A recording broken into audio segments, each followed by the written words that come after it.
Ah, eu já andei demais. Tô até resfriado. Tomara que aquele cara... tomara que meu amigo esteja vivo e aquele cara lá esteja morto. A bússola ainda continua apontando pra lá.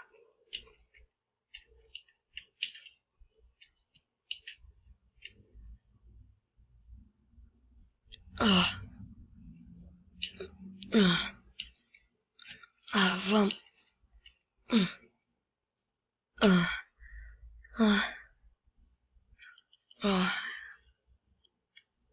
Andei bastante já.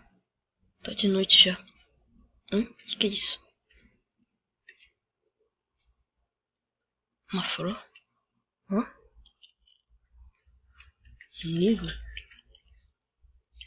Meu amigo, sou eu, Jack, o mudo. Se você está lendo essa carta, fique sabendo que eu morri de fome.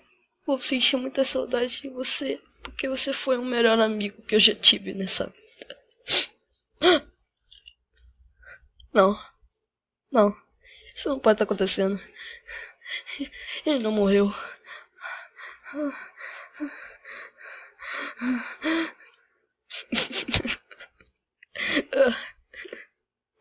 Ele foi.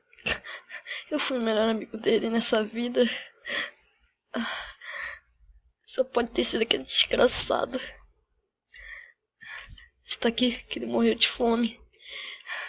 Ai, aquele filho da mãe.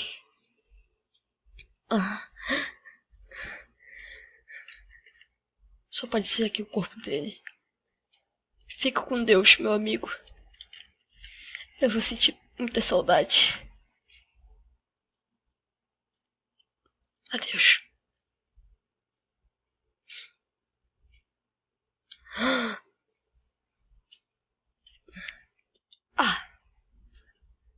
Talvez seja melhor passar a noite aqui. Deixa eu montar minha cama. Acredito que ele morreu. Não pode ser verdade. Eu não tô conseguindo respirar. Eu acho que eu vou desmaiar.